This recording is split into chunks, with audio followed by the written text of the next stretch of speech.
may product. Okay.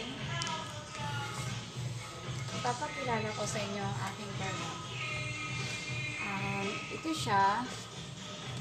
Ito siya yung ginagamit natin sa toilet.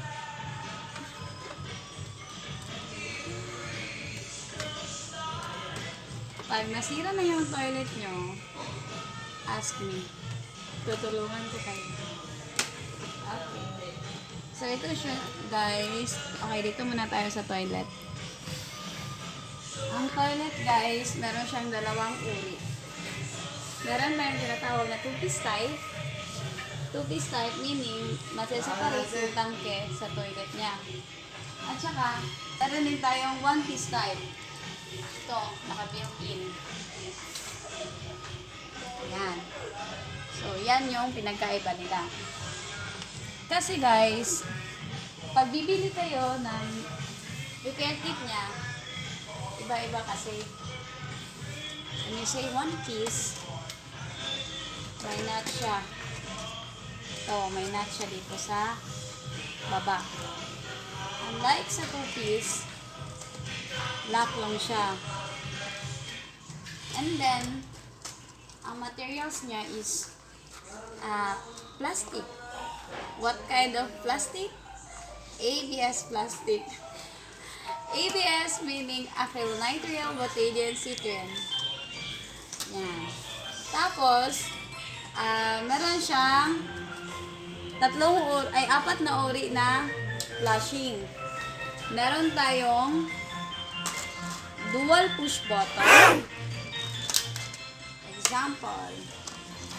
Dual push button, ang ibig sabihin ito siya is half flush. Madalas ginagamit pag umiihi yung babae. At saka ito, full flush pag nagpupupo. Yan. Same materials. Tapos ito siya is single push button. Yan, single push button. Tapos, meron tayong lever type. Ito siya, lever type.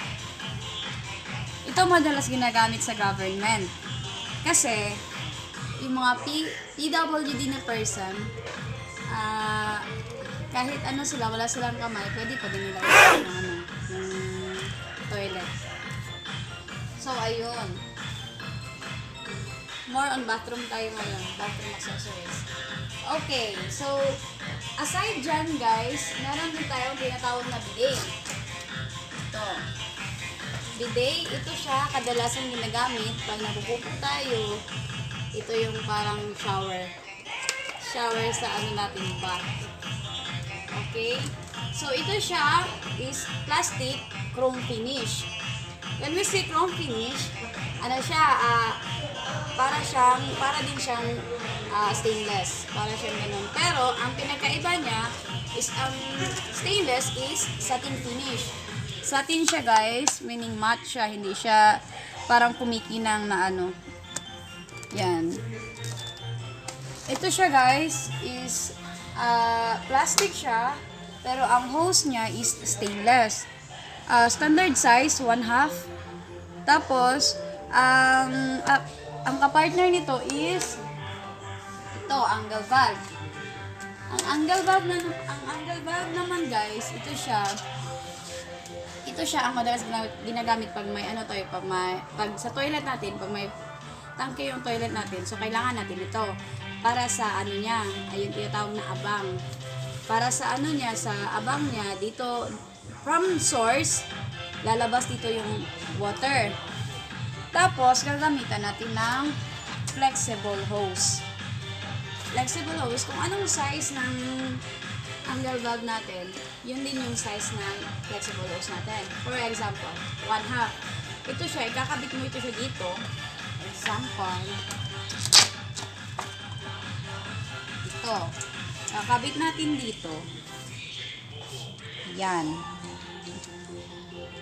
Nanat natin siya, guys. Tapos, ito siya yung i-connect mo doon sa toilet. So, yun. Tapos, itong sa kabila, dito mo ilalagay yung bidet. Ito siya. Para less na yung hindi ka na gagamit ng tap. Tapos, ito siya guys. Meron tayong ilang uri ba? Ito siya kasi, ito siya, maraming uri ang ganito guys. Ito siya is, tinatawag siya na 5-way. Kasi, 1, 2, 3, 4, 5. Tapos, ang advantage nito is, kanya-kanya sila ng controller. Kung kunwari, nasira yung bidet mo, tapos, hindi mo pa mapapalitan ng agad-agad. So, pwede mo i-close yung isa, tapos yung isa, magagamit ka pa yung isa. So, yun. Unlike dito, ito siya, tinatawag siya na 3-way kasi 1, 2, 3. Ay, 1, 2, 3. Kaya 3-way. So, ito siya guys, ang disadvantage niya is kapag nasira yung isa, i-close mo talaga kasi isa lang yung controller nila. Tapos,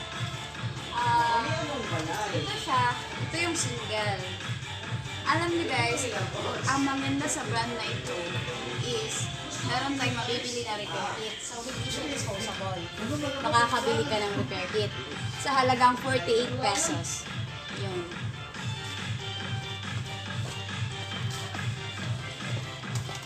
So, yun siya. Ito siya for bathroom. Ito siya, tinatawag siya na ring towel holder.